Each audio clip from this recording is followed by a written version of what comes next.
नमस्कार मंडळी. उभाटा सेनेच्या उपनेत्या सुषमा अंधारे यांनी जाणून बुजून एक वाद आपल्या अंगावर ओढून घेतलेला आहे. आणि त्यामुळे अंधारेंना भविष्यात अंधाराला सामोरे जावं लागणार का, असा प्रश्न निर्माण झालेला आहे. कुणाल कामरा याने उपमुख्यमंत्री एकनाथ शिंदे यांच्यावर जी कविता म्हटली होती, तीच कविता सुषमा अंधारे यांनी पुन्हा म्हटली. आणि त्यामुळे कुमार कामरा याच्यासोबत सुषमा अंधारे यांच्या विरोधात हक्कभंग प्रस्ताव मांडण्यात आलेला आहे. खरं म्हणजे कुणाल कामरा याने ज्या कवितेमुळे हा सगळा वाद निर्माण केला, त्यावरून मोठा गदारोळ झाला. आणि हा गदारोळ इथपर्यंत गेला की शिवसैनिकांनी स्टुडिओही फोडला. हा वाद अजूनही कायम आहे. आणि कुणाल कामरा हा कोणासाठी काम करतोय, असाही सवाल विचारला जातोय.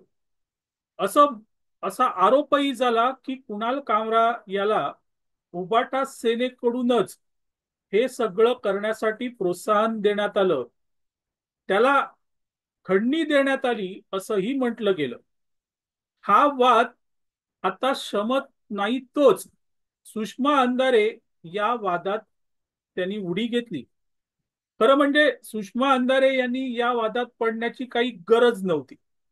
अर्थात त्या उबाटा सेनेच्या उपनेत्या आहेत आणि त्यामुळे आपल्या मालकाला खुश करण्यासाठी त्यांनी असं केलं असावं, ही शक्यता नाकारता येत नाही. कुणाल कामरा उपमुख्यमंत्री एकनाथ शिंदे यांना नाव न देता गद्दार म्हणाला. आणि ती जी गद्दारी आहे, ही उद्धव ठाकरे असतील, आदित्य ठाकरे असतील किंवा संजय राऊत असतील, हे आतापर्यंत सातत्याने बोलतच आलेले आहे. त्यात वेगळं काही नाही. कुणाल कामरा याने एकनाथ शिंदे यांना गद्दार म्हटल्यावर उबाटा सेनेला एक वेगळे धुमारे फुटले. कारण आतापर्यंत तीच लोक म्हणत होती, महाराष्ट्रातल्या जनतेनेही हे सगळं नाकारलं, पण कुणाल कामरामध्ये त्यांना एक मोठा क्रांतिकारक दिसायला लागला. आणि कुणाल कामराच्या त्या कवितेमुळे उपमुख्यमंत्री शिंदे यांची गद्दारी 33 देशात पोहोचली, असा भयंकर शोध त्यांनी लावला. हे सगळं होत असताना सुषमा अंधारे या कुठेतरी बॅकफूटवर होत्या. तसं बघायला गेलं तर आतापर्यंत सुषमा अंधारे यांचा टीआरपी हा प्रचंड खाली आलेला आहे. एक जमाना होता ज्यावेळेस संजय राऊत यांच्यापेक्षा सुषमा अंधारे यांचा टीआरपी वाढत होता. सुषमा अंधारे या नेहमीच मराठी वृत्तवाहिन्यांवर दिसत होत्या.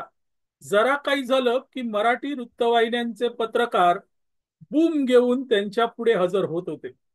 आणि मग सुषमा अंधारे आपल्या स्टाईलमध्ये आपण कोणतरी महान विद्वान विभूती आहोत अशा आविर्भावात टीका करायच्या.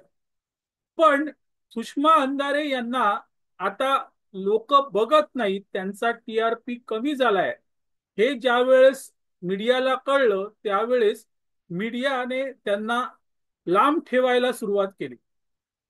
इथे खरी गंमत होती मित्रांनो. टीआरपी किंवा आपण उबाटा सेनेमध्ये काम करतोय, हे सुषमा अंधारे यांचं मराठी वृत्तवाहिन्यांवरून कळायचं. या व्यतिरिक्त सुषमा अंधारे यांच्या विरोधात प्रत्यक्ष उबाटा सेनेमध्ये किती नाराजी आहे, हे वारंवार दिसून येत होतं.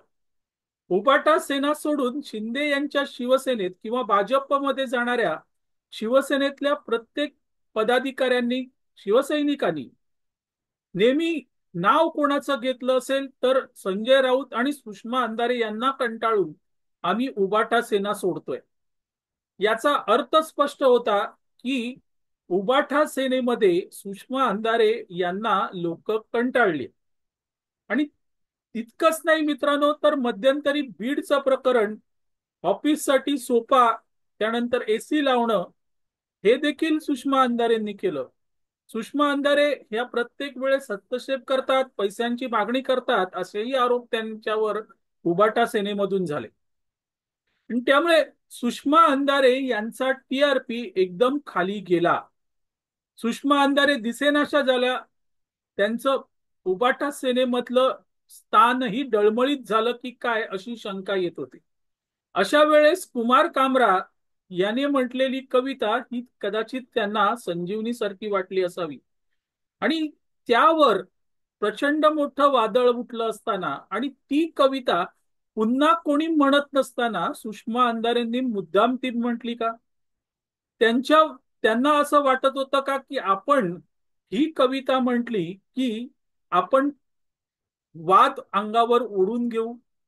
पण त्यांना कदाचित हे माहीत नसावं की त्यामुळे त्यांच्या विरोधात हक्कभंग हा आणला जाईल. आणि अशा प्रकारे हक्कभंग आणला जाईल की जिथे खुद्द मुख्यमंत्री देवेंद्र फडणवीस सभागृहात सांगतात की ही जी सगळी मंडळी आहेत ही संविधान मानत नाहीत, सभागृहाचं सार्वभौमत्व मानत नाहीत आणि त्यामुळे वारंवार टीका करतात. पण त्यांच्यावर हक्कभंग समितीकडून अपेक्षित अशी कारवाई होत नाही.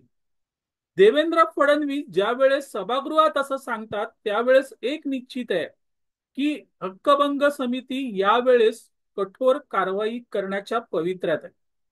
आणि त्यामुळे सुषमा अंधारेंच्या पुढे अंधार दाटून आलेला आहे का? मंडळी, काही दिवसात याबाबत आपल्याला निश्चितच कळेल. पण एक आहे, आ बैल मुझे मार म्हणतात ना, त्याप्रमाणे सुषमा अंधारेंनी सगळं केलेलं आहे. आणि त्यामुळे कदाचित सुषमा अंधारे ह्या भविष्यात अंधारात जाऊ शकतील.